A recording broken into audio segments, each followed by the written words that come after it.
Kia ora, Internet! It's my turn now to issue a challenge for the Quilters Challenge. So here's what I sent them. Kia ora e hoa ma. Hello friends. I'm Future Cat from Aotearoa, New Zealand, and I have a challenge for you. It's June, which means it's Pride Month.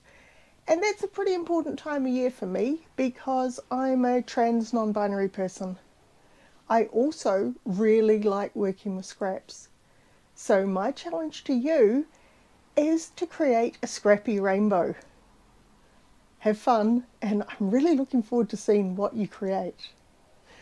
Ka kite anō. Even though it's my challenge, I've actually got no idea what I want to make. I've made a lot of rainbow quilts and cushions and mini quilts before, so I kind of feel like I want to make something a bit different, but I don't know exactly what.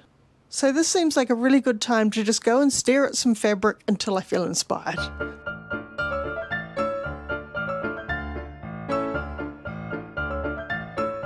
I think I've mentioned before that my idea of scraps is possibly a bit different than some people's. Some might say these are scraps, but this is my stash. This drawer holds what I think of as big scraps. They're big enough to still be useful for all sorts of things. And these are my actual scraps. They're too small to be really useful, but technically still big enough to sew together. I've got them roughly sorted by colour, although each bag has every possible shade of that colour, plus a few pieces that maybe don't entirely fit. I tend to sort multicoloured fabric based on vibes, and the odd mismatched piece just adds interest. So I think this seems like a really good place to start my scrappy rainbow. It's going to be really scrappy. My plan is to sew a whole lot of scraps together until I've got a reasonably sized piece of fabric of each colour, and then I can decide what I want to do next.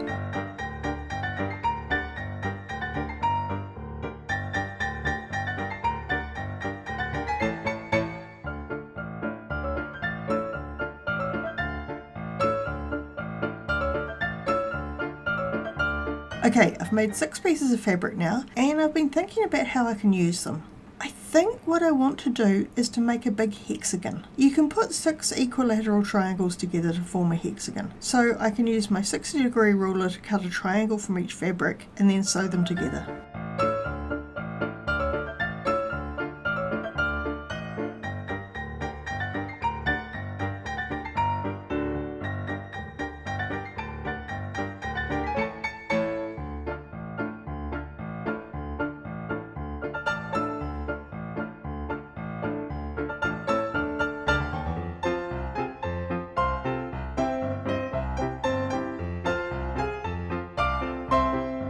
And there's my cushion front done. I think it looks really cool.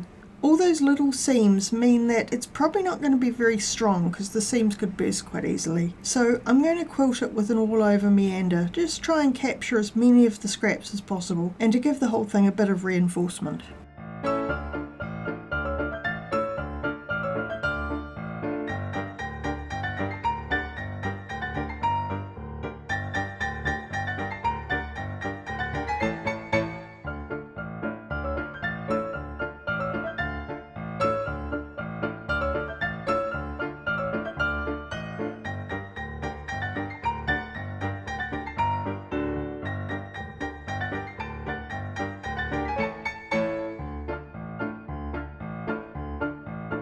Now obviously I can't just go and buy a hexagonal cushion inner, so instead of using my usual envelope back, I'm going to just stuff the cushion with a mixture of fibre fill and batting scraps and sew the opening closed. It'll mean the cushion cover can't be washed, but I think that's okay.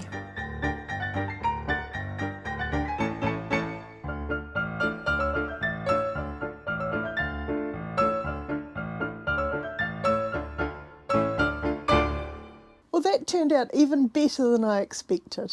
I think it's really cool. I really love how the stuffing hasn't quite reached the corners, which has pushed them out a bit.